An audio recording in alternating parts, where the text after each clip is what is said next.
Continuing the introduction, the poetry of mysticism might be defined on one hand as a temperamental reaction to the vision of reality, on the other as a form of prophecy, as it is the special vocation of the mystical consciousness to meditate between two orders, going out in loving adoration towards God and coming home to tell the secrets of eternity to other men. So the artistic self-expression of this consciousness has also a double character. It is love poetry, but love poetry which is often written with a missionary intent.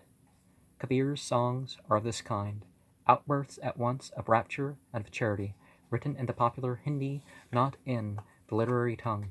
They were deliberately addressed, like the vernacular poetry of Jacopone de Todi and Richard Rolle, to the people rather than to the professionally religious class, and all must be struck by the constant employment in them of imagery drawn from the common life, the universal experience. It is by the simplest metaphors, by constant appeals to needs, passions, relations, which all men understand, the bridegroom and the bride, the guru and the disciple, the pilgrim, the farmer, the migrant bird, that drives home his intense conviction of the reality of the soul's intercourse with the transcendent. There are in his universe no fences between the natural and the supernatural worlds.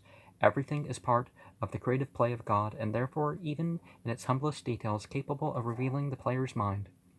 This willing acceptance of the here and now as a means of representing supernal realities is a trait common to the greatest mystics. For them, when they have achieved at last the true theopathic state, all aspects of the universe possess equal authority as sacramental declarations of the presence of God, and their fearless employment of homely and physical symbols, often startling and even revolting to the unaccustomed taste, is in direct proportion to the exaltation of their spiritual life.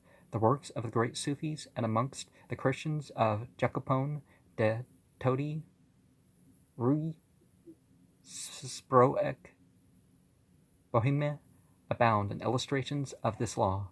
Therefore, we must not be surprised to find in Kabir's songs his desperate attempt to communicate his ecstasy and persuade other men to share in it, a constant juxtaposition of concrete and metaphysical language, swift alteration between the most intensely anthropomorphic, the most subtly philosophical ways of apprehending man's communication with the divine, but the need for this alteration and its entire naturalness, for the mind which employs it is rooted in the concept or vision of the nature of God, and unless we make some attempt to grasp this, we shall not go far in our understanding of his poems. Kabir belongs to that small group of supreme mystics among whom St. Augustine, Ruysbroek, and the Sufi poet Jalaluddin Rumi are perhaps the chief, who have achieved that which we might call the synthetic vision of God.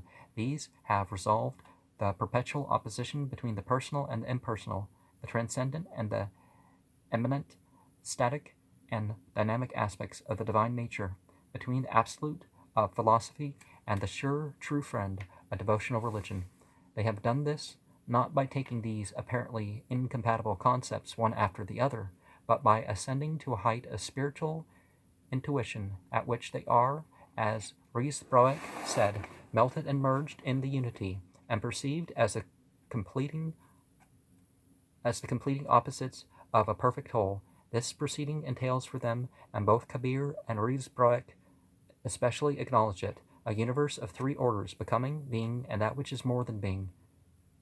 God is here felt to be not the final abstraction, but the one actuality.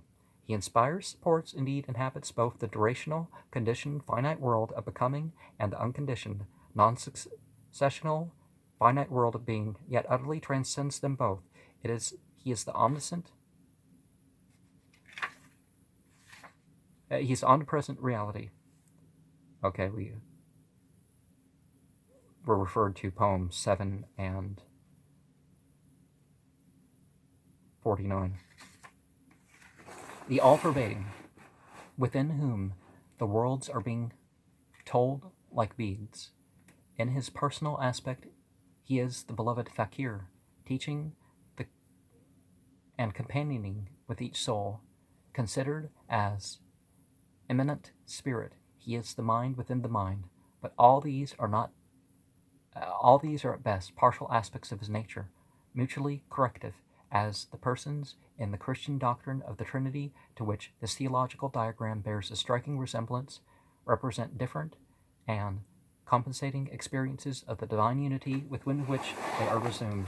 As Orizbrek discerned a plane of reality upon which we can speak no more of a Father, Son, and Holy Spirit, but of one being, the very substance of the divine persons. So Kabir says that beyond both the limited and the limitless is he, the pure being.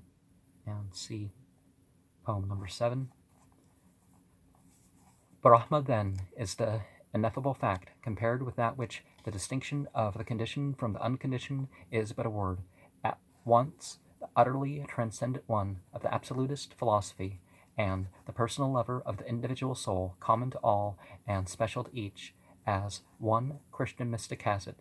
The need felt by Kabir for both of these ways of describing reality is a proof of the richness and balance of his spiritual experience, which neither cosmic nor anthropomorphic symbols, taken alone, could express. More absolute than the absolute, more personal than the human mind, Brahma therefore exceeds whilst he includes all the concepts of philosophy and all the passionate intuitions of the heart. He is the great affirmation, the font of energy, the source of life and love, the unique satisfaction of desire. His creative word is the Om, or everlasting Yea. The negative philosophy, which strips from the divine nature all its attributes and defining him only by that which he is not, reduces him to an emptiness, is abhorrent to this most vital of poets. Brahma, he says, may never be found in abstractions. He is the one love who pervades the world, discerned in his fullness only by the eyes of love, and by those who know him thus share, though they may never tell, the joyous and ineffable secret of the universe. See poems 7, 26, 76, and 90. Now Kabir, achieving this synthesis between the personal and cosmic aspects of the divine nature, eludes the three great dangers which threaten mystical religion.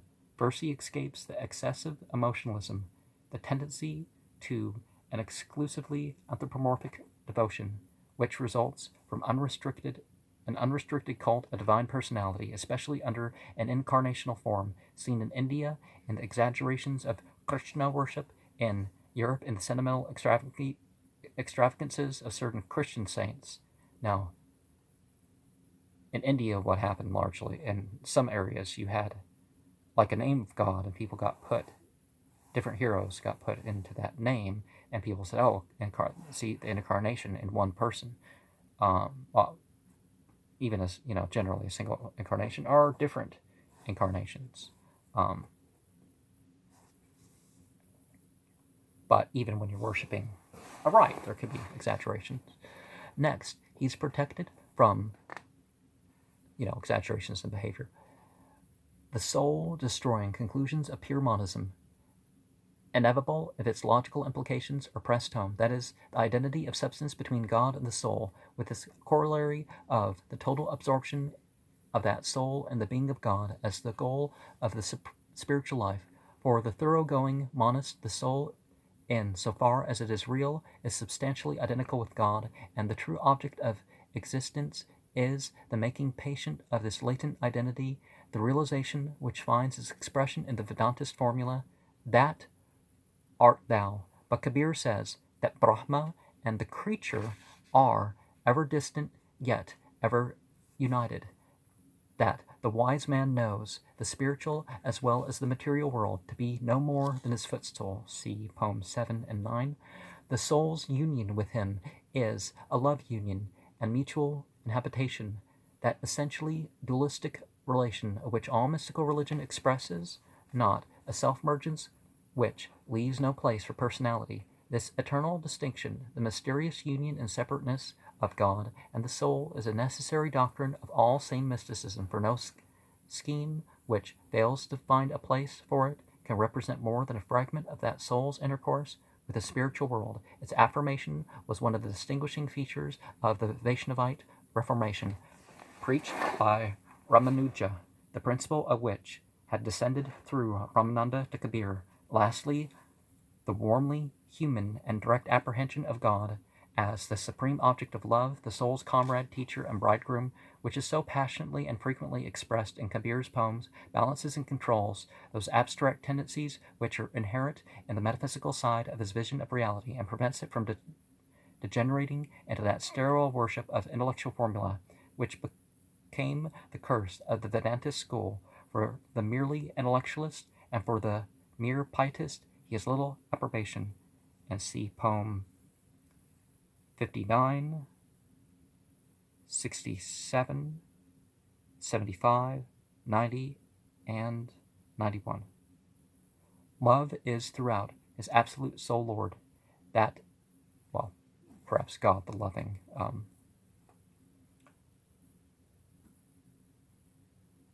The unique source of the more abundant life which he enjoys, and the common factor which unites the finite and infinite worlds, all is soaked in love. That love which he described in almost Johannine language is the form of God. The whole of creation is the play of the eternal lover, the living, changing, growing expression of Brahma's love and joy. As these twin passions preside over the generation of human life, so beyond the mists of pleasure and pain, Kabir finds them governing the creative acts of God. His manifestation is love. His activity is joy. Creation speaks. Creation springs from one glad act of affirmation. The everlasting yea, perpetually uttered within the depths of the divine nature. See 17, 26, 76, and 82. In accordance with this concept of the universe as a love game which eternally goes forward, a progressive manifestation of Brahma, one of the many notions which he adopted from the common stock of Hindu religious ideas and illumined by his poetic genius. Movement, rhythm, perpetual change forms an integral part of Kabir's vision of reality. Through the nature and through the eternal and absolute is ever present. Though the eternal and absolute is ever present to his consciousness, yet his conception of the divine nature is essentially dynamic. It is by the symbols of motion that he most often tries to convey it to us, as in his constant reference to dancing, or the strangely modern picture of that eternal swing of the universe which is held by the chords of love. See poem 16. It is a marked characteristic of mystical literature that the great contemplatives, in their effort to convey to us the nature of their communion with the supersensuous, are inevitably driven to employ some form of sensuous imagery, coarse and inaccurate as they know such imagery to be, even at best. Our normal human consciousness is so completely committed to dependence on the senses that the fruits of intuition itself are instinctively referred to them. In that intuition, it seems to the mystics that all the dim cravings and partial apprehensions of sense find imperfect fulfillment. Hence, the constant declaration that they see the uncreated light, they hear the celestial melody, they taste the sweetness of the Lord, they know an ineffable fragrance, they feel the very contact of love, him verily seeing and fully feeling, him spiritually hearing, and him delicately smelling and sweetly swallowing, as if Julian of Norwich has it. In those amongst them who develop psychosensorial automatisms, these parallels between sense and spirit may present themselves to consciousness in the form of hallucinations, as the light seen by Suso, the music heard by Rolle, the celestial perfumes which filled St. Catherine of Sienna's cell, the physical wounds felt by St. Francis and St. Teresa. These are excessive dramatizations of the symbolism under which the mystic tends to instinctively represent his spiritual intuition to the surface consciousness, here in the special sense perception which he feels to be most expressive of reality, his particular idiosyncrasies come out.